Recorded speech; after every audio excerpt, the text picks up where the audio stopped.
Hello guys, how are you? I hope you all are well. हम जो है आज फर्स्ट चैप्टर करेंगे पॉलिटिकल साइंस का, क्लास 12th का, cold war era and NAM. जो कोल्ड वार है ये एक टेंशन चल रही थी, कन्फ्रंट्रेशन चल रही थी, वाद विवाद, कन्फ्लिक्ट, विरोध चल रहा था यूएस एंड यूएसएसआर के बीच में। ये जो थी ये एक अलाइड पावर थी। जब सेकेंड वर्ल्ड वार चल रही थी 1945 में ख़त्म हुई है, उसके बाद जो कोल्ड वार है वो स्टार्ट हुई है। हम स्टार्ट करेंगे इन दोनों के बीच में कैसे कन्फ्लिक्ट है। ये दोनों जो है वो सुपर पावर बनना चाहती थी। जो क्यूबन मिसाइल क्राइसिस है 1962 में हुए थे, पूरा जो वर्ल्ड था वो बहुत ज़्यादा टेंशन में आ गया। अभी अगर यूएस एंड यूएसएसआर दोनों के पास से इतने ज़्यादा एटॉमिक बॉम्ब हैं कि ये दोनों अगर थर्ड वर्ल्ड वार करेंगे तो कुछ बचेगा ही नहीं, बहुत ज़्यादा डिस्ट्रक्टिव इफेक्ट्स आएंगे।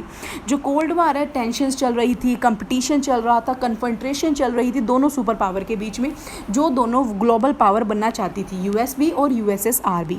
जब एंड हुआ सेकेंड वर्ल्ड वार का, कोल्ड वार की शुरुआत हुई। जो वर्ल्ड वार थी एंडेड हुई जब जो यूएस है उसने 1945 के अंदर ड्रॉप किए थे बॉम्ब्स हिरोशिमा एंड नागासाकी के ऊपर। मैं आपको एक एक्स्ट्रा बात बताना चाहती हूँ। भी लोग कहते हैं भी जापान सरेंडर ही करने वाला था। जापान जो अमेरिका है उसको 1945 के अंदर एटॉमिक बॉम्ब गिरने की कोई ज़रूरत नहीं थी, बट ज़रूरत थी क्योंकि जो जापान था वो बहुत ज़्यादा एक जिसे कहते हैं ना कि बहुत ज़्यादा अपनी एटीट्यूड में आ गया था। अगर उसके ऊपर ना गिरा जाता, उसको एक सबक ना सिखाया जाता तो देट बहुत ज़्यादा इंपॉर्टेंट हो चुका था उसकी, वरना आज उसके बहुत ज़्यादा हमें डिस्ट्रक्टिव इफेक्ट्स देखने को मिलते। उसके बाद हमारे पास है जो दोनों सुपर पावर्स से रिलक्टेंट बन चुकी थी, ये एक दूसरे से बदला लेना चाहती थी ये बट एक फ़र्क ये भी था कि विलिंग थी वार करने के लिए, कुछ नहीं भी करना चाहती थी, इनिशिएट करना चाहती थी world from large scale destruction. ये दोनों ही चाहते थे कि जो वर्ल्ड है वो लार्ज स्केल डिस्ट्रक्शन से बचे भी। इतनी अगर वर्ल्ड वार 3 हो गई तो इतने ज़्यादा लोग मरेंगे, बहुत ज़्यादा जीनोसाइड हो गई तो वो बहुत ज़्यादा खतरनाक हो सकती है, क्योंकि वो अवेयर थे कि जो दोनों ही political games would satisfy the destruction of the society, उनकी सोसाइटी की डिस्ट्रक्शन होगी। जो ग्रीड थी वो अपना जो स्फेयर है इन्फ्लुएंस का बढ़ाना चाहते थे। इन्होंने बहुत सारी अलाइंसेस बनाई। जो यूएसए था उसने वेस्टर्न अलाइंस, जो वेस्टर्न यूरोप जो था वो 2 अलाइंसेस में बन चुका था, western Europe and eastern Europe. जो ईस्ट का यूरोप था वो यूएसएसआर के साथ था और जो वेस्ट का यूरोप था वो यूएसए के साथ था। यूएसए ने बहुत सारी ऑर्गेनाइजेशंस बनाई, नेटो, सीटो, सेंटो। इन तीनों की फुल फॉर्म्स पूछी जा सकती है। North Atlantic Treaty organisation, SEATO की है South East Asian Treaty Organisation, CENTO की है सेंट्रल ट्रीटी ऑर्गेनाइजेशन। जो सोवियत यूनियन ने ईस्टर्न अलायंस बना ली, वार्सो पैक्ट जो थी वो 1955 में बनाई गई और इसका मेन मकसद यही था कि NATO, North Atlantic Treaty Organisation को काबू में किया जा सके। जो स्मॉलर स्टेट्स थी उन्होंने अलायंसेस को ज्वाइन करना शुरू कर दिया, क्योंकि जो स्मॉलर स्टेट्स थी उन्हें लगता था कि हमें हमारी टेक्नोलॉजी में डेवलपमेंट होगी, हमारी प्रोटेक्शन होगी, हमें वेपन्स मिलेंगे, हमारी भी जो इकनॉमी बढ़ेगी, इकोनॉमिक एड के लिए अगेंस्ट देयर लोकल राइवल्स। जो सुपर पावर रिक्वायर करती थी, सुपर पावर जो थी अब वो भी पूरा फ़ायदा उठाती थी स्मॉलर स्टेट्स का, वाइटल रिसोर्सेज वहाँ से लेती थी, अपना मिलिट्री साइंटिफिक बेस बना लेती थी, वहाँ से जो है अपने वेपन्स को या ट्रूप्स को लॉन्च करती थी, अपनी जो इकोनॉमिक नज़र रखती थी जिससे उनका युद्ध चल रहा था, इकोनॉमिक सपोर्ट मिलती थी। बहुत ज़्यादा क्राइसिस अकर हुए कोरिया के अंदर, वियतनाम के अंदर, अफगानिस्तान के अंदर। जो दोनों सुपर पावर उन्होंने रेशनली बिहेव करा, रिस्पॉन्सिबिलिटी जो थी उन्होंने दिखाई। जो कोल्ड वार थी वो कभी भी मतलब कि जो कोल्ड वार जो थी ना वो कभी भी राइवलरीज बिटवीन द 2 अलाइंसेस कभी भी ख़त्म नहीं हुई। जो अलाइंसेस थी म्यूचुअल सस्पिशन, शक बढ़ता रहा। अब यूएसए को लगता था कहीं यूएसएसआर कहीं हमारे ऊपर कहीं हमला ना कर दे, और यूएसए को लगता था कहीं यूएसएसआर हमला ना कर दे, यूएसएसआर को लगता था यूएसए हमला ना कर दे। इसी चक्कर में वो अपनी आर्मी को बढ़ाई जा रहे थे, वो अपनी आर्म्स रेस को चालू करी जा रहे थे, क्योंकि उन्हें कुछ पता ही नहीं था। वो शक जो थे वो बहुत ज़्यादा बढ़ते जा रहे थे। जो दोनों सुपर पावर्स थी वो समझ गई कि जो अगर that war might occur in spite of restrictions की जगह पे जो वार भी हो सकती है, लिमिट करने के लिए उन्होंने बहुत सारी जो है काइंड्स ऑफ जो नॉन न्यूक्लियर जो है आर्म कंट्रोल की ट्रीटीज़ जो हैं वो साइन की, जैसे कि LTBT, limited test ban treaty, nuclear non proliferation treaty, NNPT, anti ballistic missile treaty, SALT I, SALT II, START I, START। ये सारी जो ट्रीटीज़ थी जो साइन की गई थी यूएस और यूएसएसआर ने, कि जो अब हम जो हैं वो ज़्यादा, इन्होंने लिमिटेशंस क्यों लगाई, अगर ये दोनों आपस में लड़ते तो बहुत ज़्यादा वर्ल्ड एक डिस्ट्रक्टिव लेवल पे पहुंच जाता, जो ह्यूमन है उसका तो पूरा खात्मा ही हो जाता। जो कंट्रीज़ थी 2 ब्लॉक्स एंड नैम, अब इंडिया था वो नया इंडिपेंडेंट हुआ, अगर वो यूएसए के साथ जाता या यूएसएसआर के साथ जाता वो फिर किसी और कंट्री के अंडर आ जाता, भी पहले ही वो इतने सालों के बाद आज़ाद हुआ है।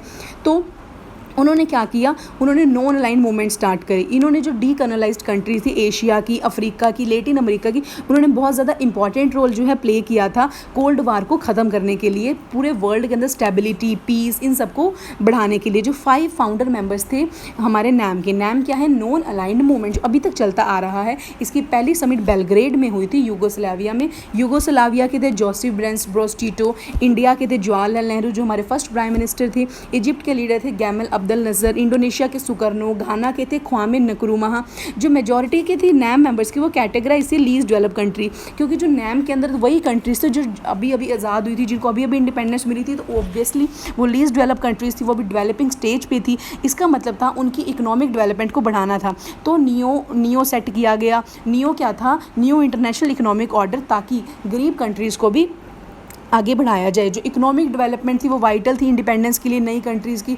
UNCTAD ये क्या है, यूनाइटेड नेशंस कॉन्फ्रेंस हुई थी ट्रेड और डेवलपमेंट के ऊपर 1972 में, जिसके अंदर ये तय किया गया कि जो LDCs हैं, लीस्ट डेवलप कंट्रीज़ हैं, उनको उनके नेचुरल रिसोर्सेज के ऊपर पूरा का पूरा हक दिया जाएगा। जो है वो वाली जो कंट्रीज़ हैं, जो USA या USSR है, जो डेवलप्ड कंट्रीज़ हैं, उन्हें ओवर यूज़ कर रही हैं। जो वेस्टर्न मार्केट है उनके लिए अवेलेबल किया जाएगा। टेक्नोलॉजी का जो कॉस्ट है वो रिड्यूस की जाएगी ताकि ये लोग भी खरीद सके।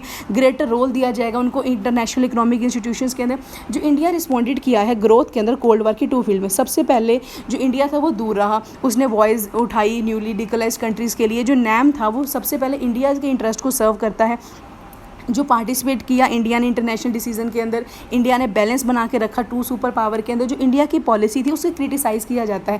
पहला तो इसीलिए क्योंकि इंडिया ने कहा था कि हम न्यूट्रल रहेंगे, आइसोलेट करेंगे। पूरी तरह से मतलब नहीं था आइसोलेशनिज्म का या न्यूट्रलिटी का, अलग अलग कंटेक्स्ट में इन दोनों के मतलब थे। सो क्या हुआ कि इंडिया ने फ्रेंडशिप की ट्रीटी साइन कर दी USSR के साथ 1971 में 20 सालों के लिए। बल्कि इंडिया ने कहा था कि ना हम USSR के साथ जाएंगे ना USA के साथ भी। फिर ऐसा उन्होंने क्यों किया? जो इंडियन गवर्नमेंट थी उन्होंने needed diplomatic during Bangladesh crisis, क्योंकि जो इंडिया को बांग्लादेश क्राइसिस के अंदर डिप्लोमेटिक सपोर्ट चाहिए थी, तो उन्होंने मौके का फ़ायदा उठाया। एनी केस जो ट्रीटी थी वो स्टॉप नहीं किया। इंडिया के गुड रिलेशंस आए, अदर कंट्रीज़ के साथ भी आए, USA के साथ भी इंडिया के रिलेशन अच्छे बने। ये कहा जाता है कि नैम ने कुछ ना कुछ अपनी जो रेलेवेंस है वो खो दी है जब USSR का डिसइंटीग्रेशन हुआ। डिसइंटीग्रेशन का मतलब है पहले USSR एक बहुत बड़ी कंट्री थी, बट अब वो थोड़े थोड़े टुकड़ों में बट चुकी है 1991 के अंदर। उसके बाद ही बर्लिन वॉर जब टूटी, या फिर 1991 के अंदर USSR के डिसइंटीग्रेशन हुई, उसके बाद ही कोल्ड वार जो थी वो ख़त्म हुआ। तो कहा जाता है कि जो नैम की रेलेवेंस है वो ख़त्म हो चुकी है, पर ये सच नहीं है। जो नैम है ये एक रिजॉल्व के ऊपर बेस है, ये डेमोक्रेटिक इंटरनेशनल सिस्टम है, ये एक ऑल्टरनेटिव वर्ल्ड है। इसे थर्ड वर्ल्ड कहा जाता था। इसके अंदर पुअर लोगों के बारे में, गरीब कंट्रीज़ के बारे में सोचा जाता है। इसके अंदर जो बिग पावर्स हैं उनके जो इंडिपेंडेंट फॉरेन पॉलिसीज़ भी बनाई जाती हैं। भी उन जो गरीब कंट्रीज़ हैं, पुअर कंट्रीज़ की हेल्प के लिए नैम बहुत ज़्यादा इंपॉर्टेंट है। ये जो कोर वैल्यूज़ हैं ये नैम को बहुत ज़्यादा रेलेवेंट बनाती हैं। जो नैम की जो उसकी आइडियोलॉजी है, जो नैम की सोच है वो बहुत अच्छी है। LDCs की कह लो या फिर बहुत अच्छी उसकी जो थिंकिंग है, उसकी जो आइडियोलॉजीज़ हैं कि आज उसको रेलेवेंट बना रही हैं। उसने स्टूड किया है एक एडवर्स सर्कमस्टांस, उस टाइम पे जो इतनी खतरनाक सर्कमस्टांसेस के अंदर भी वो जो नैम है वो एक पिलर की तरह खड़े रही। उसने एक इंपॉर्टेंट पर्पस दिखाया प्रोटेक्टिंग करने के लिए वर्ल्ड को। जैसे कि 3 वर्ल्ड बन चुके थे, US, USSR, तो एक बन चुके थे। और थर्ड वर्ल्ड क्या था? NAM. Thank you guys. If you like my video, hit the like button and